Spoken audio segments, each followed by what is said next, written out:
Gostaria de saber qual que é um líder que te inspira, alguém que você tem como modelo para a sua vida. Essa é uma pergunta que já me fizeram tantas vezes e eu nunca me preparo exatamente para ela.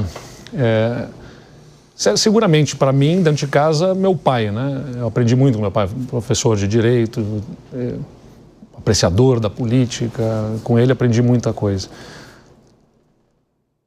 Líderes, né, públicos, eu diria o presidente Fernando Henrique, acho que foi um grande presidente, não apenas estabilizou o Brasil do ponto de vista econômico, como estabilizou do ponto de vista institucional. Vamos lembrar que o Brasil tinha acabado de eleger um primeiro presidente pelo voto direto, o primeiro presidente civil, depois do regime militar, nem tomou posse, né? Tancredo, que faleceu antes. Faleceu logo em seguida, né, da posse, que ele não pôde tomar, né, a posse. Depois, o presidente que é eleito é cassado, né, por um impeachment, o presidente Collor.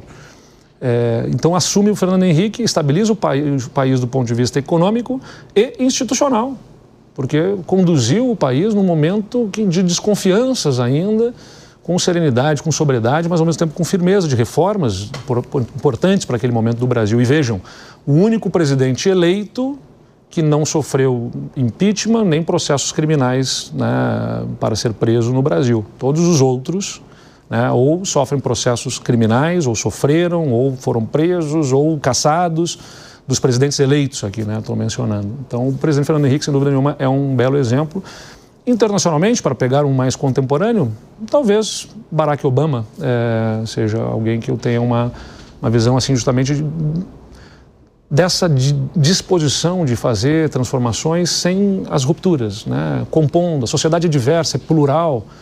A política foi feita para fazer a vida das pessoas melhor, não para tornar a vida insuportável. Ficou insuportável a política, né? Na forma como ela é feita no Brasil e no mundo, né? Um fenômeno que a gente está vivenciando, que talvez também mais um outro tema que vale um programa inteiro para discutir o que está causando nas pessoas, redes sociais, o nível de ansiedade, as transformações tecnológicas, as pessoas estão ansiosas sobre que lugar elas vão ter nesse mundo e talvez descarreguem para a política a procura de culpados. E aí vem Trump botando culpa em imigrantes, na Europa também com muito fôlego ganha essa teoria, né, de que os imigrantes estão tirando os empregos. Não é bem verdade, porque se você for analisar que empregos que os imigrantes tomam não são aqueles que os nativos, né, desejam, mas é muito fácil botar culpa em alguém, constrói muro, né, bota taxa, tira os produtos daqui. A procura por culpados nesse mundo tão volátil que a gente está vivenciando é mais fácil do que a procura de soluções, né? Porque as soluções são complexas, os problemas são complexos, as soluções são complexas. Aí vem um populista demagogo e diz, não, a culpa é dos imigrantes. No Brasil não cola, né? Dizer que a culpa é de imigrante, que nós não temos um problema de imigração. Mas aí começa a colocar as culpas em nós mesmos. Não, a culpa é desse, a culpa é do outro, a culpa é das mulheres que tomaram o espaço desse feminismo, a culpa é dos gays que passaram a ter voz, a culpa é... Gente, são grupos minorizados que passaram a ter voz. A culpa dos problemas do Brasil é dessas pessoas? Não faz sentido também, né? Então as pessoas têm direito a ter voz, grupos que foram... eu digo minorizados porque as mulheres não são minoria, né? São maioria, mas foram tratadas como, né, como minoria fossem segregadas e com limites de possibilidade de crescimento.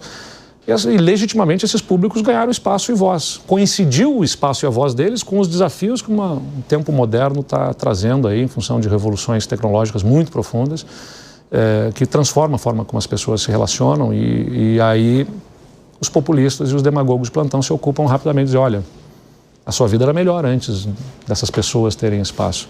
E aí cria essa enorme confusão que a gente está vivenciando.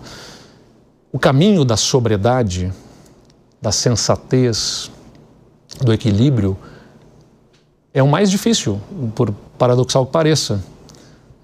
Quererá vender quem tem arroubos, né, de ruptura, como eu disse, por um lado ou para o outro, que eles são os corajosos que ousam fazer alguma coisa diferente. Eu asseguro que o caminho da ponderação é o mais difícil.